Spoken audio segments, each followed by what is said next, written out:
কৃষ্ণা। রাধে রাধে বন্ধুরা। মাঘ মাসের কৃষ্ণপক্ষের একাদশী তিথিটি ষঠতিলা একাদশী নামে পরিচিত। বিষ্ণুর প্রিয় একাদশী তিথির মধ্যে অন্যতম হল এই ষঠতিলা একাদশী। এই একাদশীর ব্রত পালন করলে ব্যক্তির সমস্ত মনস্কামনা পূর্ণ হয় ও পরিবারে সুখ সমৃদ্ধির আগমন ঘটে। এই ব্রতের প্রভাবে দুঃখ ও দারিদ্র্য থেকে মুক্তি পাওয়া যায়। এমনকি যারা উপবাস রাখতে পারবেন না, তারা শুধুমাত্র ষঠতিলা একাদশীর ব্রত কথা শ্রবণ করলেও বাজপেয় যজ্ঞের সমান পুণ্যফল অর্জন করতে পারবেন। এই ব্রত বাচিক, মানসিক ও শারীরিক পাপ থেকে মুক্তি প্রদান করে।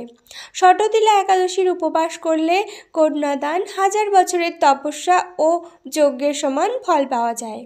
এই তিথিতে সমস্ত নিয়ম মেনে বিষ্ণুর পুজো করা হয়ে থাকে। ষঠতিলা একাদশী তিথিতে 6 রকমভাবে তিলের ব্যবহার করা হয়।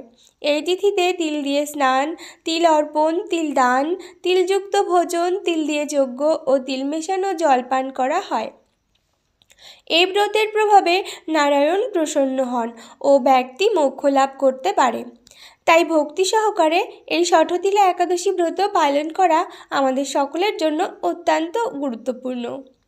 আজকের এই ভিডিওতে আমি পবিত্র ষঠতিলা একাদশী ব্রত মাহাত্ম্য ও সারা বিশ্বের পালনের সময়সূচি আপনাদের সাথে শেয়ার করব। রাধে রাধে দর্শক বন্ধুরা, আমি মিতা। আজকের এই ভিডিওতে আপনাদের স্বাগত জানাই।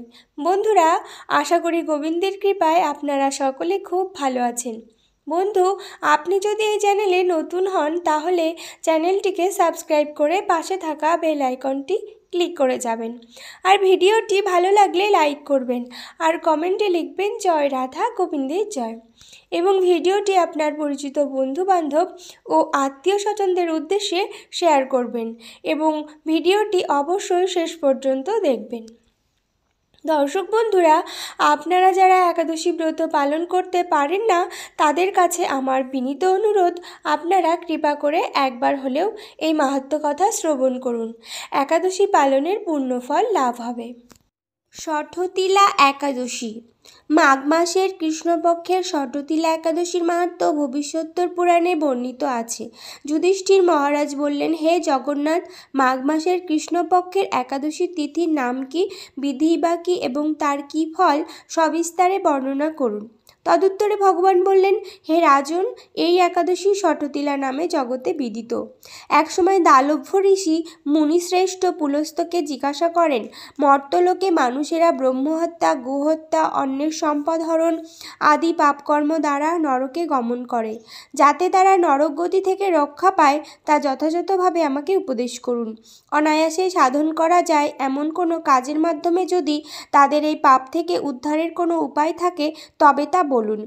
ঋষি পুলস্ত বললেন, হে মহাভাগ, তুমি একটি গোপনীয় উত্তম বিষয়ে প্রশ্ন করেছ। মাঘ মাসে শুচি, জিতেন্দ্রিয়, কাম, ক্রোধ আদি শূন্য হয়ে স্নানের পর সর্বদেবেশ্বর শ্রীকৃষ্ণের পূজা করবে। পূজাতে কোনো বিঘ্ন ঘটলে কৃষ্ণ নাম স্মরণ করবে। রাত্রিতে অর্চনান্তে হোম করবে। তারপর চন্দন, অগুরু, কর্পূর ও শর্করা প্রভৃতি দ্বারা নৈবেদ্য প্রস্তুত করে ভগবানকে নিবেদন করবে। কুষ্মাণ্ডু, নারকেল অথবা 100 গুবাক দিয়ে অর্ঘ্য প্রদান করবে। কৃষ্ণ কৃষ্ণ কৃপালুস্তম গৌতীনাম গতির্ভব ইত্যাদি মন্ত্রে শ্রীকৃষ্ণের পূজা করতে হয়। কৃষ্ণ আমার প্রতি প্রীত হন বলে যথাশক্তি ব্রাহ্মণকে জলপূর্ণ কলস, ছত্র, বস্ত্র, পাদুকা, গাভী ও তিলপাত্র দান করবে। স্নান দানাদি কার্যে কালো তিল অত্যন্ত শুভ। হে দ্বিজোত্তম, ওই প্রদত্ত তিল থেকে পুনরায় যে তিল উৎপন্ন হয় তত বছর ধরে দানকারী স্বর্গলোকে বাস করে। তিল দ্বারা স্নান, তিল শরীরে ধারণ, তিল জলে মিশিয়ে তা দিয়ে তর্পণ, তিল ভোজন এবং তিল দান, এই 6 প্রকার বিধানে সর্বপাপ বিনষ্ট হয়ে থাকে। এই জন্য এই একাদশীর নাম ষঠতিলা। হে যুধিষ্ঠির, একসময় নারদও এই ষঠতিলা একাদশীর ফল ও ইতিহাস সম্পর্কে জানতে চাইলে যে কাহিনী আমি বলেছিলাম তা এখন তোমার কাছে বর্ণনা করছি। পুরাকালে মর্ত্যলোকে এক ব্রাহ্মণী বাস করত।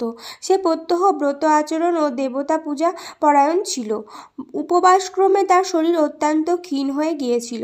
সেই মহাসতী ব্রাহ্মণী অন্যের কাছ থেকে দ্রব্যাদি গ্রহণ করে দেবতা, ব্রাহ্মণ, কুমারীদের ভক্তি ভরে দান করত, কিন্তু কখনো ভিক্ষুককে ভিক্ষাদান ও ব্রাহ্মণকে অন্নদান করেনি। এইভাবে বহু বছর অতিক্রান্ত হলো। আমি চিন্তা করলাম, কষ্টসাধ্য বিভিন্ন ব্রত করার ফলে এই ব্রাহ্মণীর শরীরটি শুকিয়ে যাচ্ছে। সে যথাযথভাবে বৈষ্ণবদের অর্চনও করেছে, কিন্তু তাদের পরিতৃপ্তির জন্য কখনো অন্নদান করেনি। তাই আমি একদিন কাপালিক রূপ ধারণ করে তামার পাত্র হাতে নিয়ে তার কাছে গিয়ে ভিক্ষা প্রার্থনা করলাম। ব্রাহ্মণী বলল, হে ব্রাহ্মণ, তুমি কোথা থেকে এসেছো, কোথায় যাবে তা আমাকে বলো। আমি বললাম, হে সুন্দরী, আমাকে ভিক্ষা দাও। তখন সে ক্ষুব্ধ হয়ে আমার পাত্রে একটি মাটির ঢেলা নিক্ষেপ করলো। তারপর আমি সেখান থেকে চলে গেলাম। বহুকাল পরে সেই ব্রাহ্মণী ব্রত প্রভাবে সশরীরে স্বর্গে গমন করল।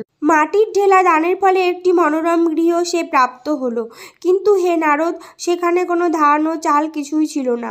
গৃহশূন্য দেখে মহাক্রোধে সে আমার কাছে এসে বলল, আমি ব্রত কৃচ্ছ সাধন ও উপবাসের মাধ্যমে নারায়ণের আরাধনা করেছি। এখন হে জনার্দন, আমার গৃহে কিছুই দেখছি না কেন? হে নারদ, তখন আমি তাকে বললাম, তুমি নিজ গৃহে দরজা বন্ধ করে বসে থাকো। মর্ত্যলোকের মানবী সশরীরে স্বর্গে এসেছে শুনে দেবতাদের পত্নীরা তোমাকে দেখতে আসবে, কিন্তু তুমি দরজা খুলবে না। তুমি তাদের কাছে সৎসতিলা ব্রতের পুণ্যফল প্রার্থনা করবে। যদি তারা সেই ফল প্রদানে রাজি হয় তবেই দরজা খুলবে। এরপর দেবপত্নীরা সেখানে এসে তার দর্শন প্রার্থনা করল। সৎসতিলা ব্রতের ফল পেলেই কেবল সেই মানবী দর্শন দেবেন। জেনে তাদের মধ্যে এক দেবপত্নী তার সৎসতিলা ব্রতজনিত পুণ্যফল তাকে প্রদান করল। তখন সেই ব্রাহ্মণী দিব্যকান্তি বিশিষ্টা হলো এবং তার গৃহ ধনধান্যে ভরে গেল। দ্বার উদ্ঘাটন করলে দেবপত্নীরা তাকে দর্শন করে বিস্মিত হলেন। হে নারদ, অতিরিক্ত বিষয় বাসনা করা উচিত নয়। বিত্ত স্বার্থ ও অকর্তব্য। নিজ সাধ্যমতো তিল, বস্ত্র ও অন্ন দান করবে। সৎসতিলা ব্রতের প্রভাবে দারিদ্রতা, শারীরিক কষ্ট, দুর্ভাগ্য প্রভৃতি বিনষ্ট হয়। এই বিধি অনুসারে তিল দান করলে মানুষ অনায়াসে সমস্ত পাপ থেকে মুক্ত হয়। এবার জেনে নেব সৎসতিলা একাদশী পালনের সময়সূচি। প্রথমে স্থান, মাঝে তারিখ এবং শেষে পালনের সময়সূচি। বাংলাদেশ 6টা 49 থেকে 10টা 14, পশ্চিমবঙ্গ 6টা 25 থেকে 9টা 58, দিল্লি 7টা 12 থেকে 10টা 46, বৃন্দাবন 7টা 8 থেকে 10টা 44, উত্তরপ্রদেশ 6টা 55 থেকে 10টা 31, মুম্বাই 7টা 14 থেকে 10টা 58, পুনে 7টা 9 থেকে 10টা 54, নাগপুর 6টা 52 থেকে 10টা 35, চেন্নাই 6টা 35 থেকে 10টা 26, ভুবনেশ্বর 6টা 24 থেকে 10টা 7, ঝাড়খণ্ড 6টা 30 থেকে 10টা 10, বিহার 6টা 33 থেকে 10টা 10, ছত্তিশগড় 6টা 41 থেকে 10টা 23, শিলং 6টা 8 থেকে 9টা 46, গুয়াহাটি 6টা 9 থেকে 9টা 47, আগরতলা 6টা 7 থেকে 9টা 47, মিজোরাম 5টা 59 থেকে 9টা 40, মণিপুর 5টা 58 থেকে 9টা 37, নাগাল্যান্ড 5টা 58 থেকে 9টা 35, অরুণাচল প্রদেশ 6টা 4 থেকে 9টা 41, সিকিম 6টা 25 থেকে 10টা, উত্তরাখণ্ড 7টা 6 থেকে 10টা 39, হিমাচল প্রদেশ 7টা 17 থেকে 10টা 48, পাঞ্জাব 7টা 23 থেকে 10টা 55, হরিয়ানা 7টা 16 থেকে 10টা 50, রাজস্থান 7টা 22 থেকে 10টা 58, গুজরাট 7টা 24 থেকে 11টা 5, মধ্যপ্রদেশ 6টা 58 থেকে 10টা 38, হায়দ্রাবাদ 6টা 49 থেকে 10টা 35, বিশাখাপত্তনম 6টা 30 থেকে 10টা 16, গোয়া 7টা 3 থেকে 10টা 52, ব্যাঙ্গালোর 6টা 46 থেকে 10টা 36, কেরালা 6টা 47 থেকে 10টা 40, জম্মু 7টা 28 থেকে 10টা 58, আন্দামান নিকোবর 5টা 44 থেকে 9টা 36, নেপাল 6টা 53 থেকে 10টা 28, ভুটান 6টা 50 থেকে 10টা 26, শ্রীলঙ্কা 6টা 28 থেকে 10টা 25, মালদ্বীপ 6টা 20 থেকে 10টা 19, মায়ানমার 6টা 42 থেকে 10টা 26, পাকিস্তান 7টা 8 থেকে 10টা 36,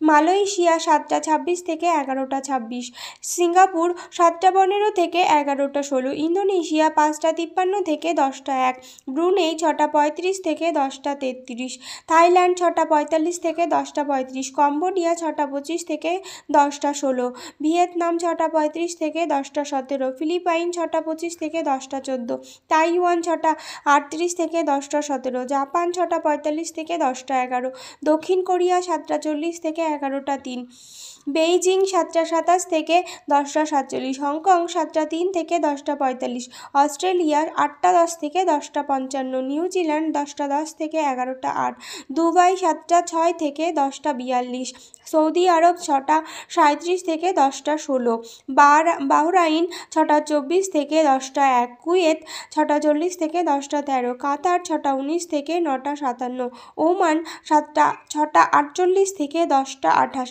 ইতালি 7টা 27 থেকে 10টা 44, মাল্টা 7টা 6 থেকে 10টা 31, জার্মানি 7টা 56 থেকে 10টা 51, সুইজারল্যান্ড 8টা 1 থেকে 11টা 9, ফ্রান্স 8টা 28 থেকে 11টা 31, নেদারল্যান্ড 8টা 30 থেকে 11টা 25, বেলজিয়াম 8টা 26 থেকে 11টা 25, স্পেন 8টা 29 থেকে 11টা 48, পর্তুগাল 7টা 47 থেকে 11টা 8, লন্ডন 7টা 47 থেকে 10টা 44, আয়ারল্যান্ড 8টা 18 থেকে 11টা 11। দর্শক বন্ধুরা, আশা করি ভিডিওটি আপনাদের খুবই উপকারে আসবে। আর ভিডিওটি ভালো লাগলে লাইক করবেন আর কমেন্টে লিখবেন জয় রাধা গোবিন্দের জয়, এবং ভিডিওটি আপনার পরিচিত বন্ধুবান্ধব ও আত্মীয় স্বজনদের উদ্দেশ্যে শেয়ার করবেন। সকলেই ভালো থাকুন এবং সুস্থ থাকুন, এই কামনা রেখে আজকে এখানেই শেষ করলাম। নমস্কার, ধন্যবাদ। ঈশ্বর আপনার মঙ্গল করুক। জয় শ্রীকৃষ্ণ, রাধে রাধে।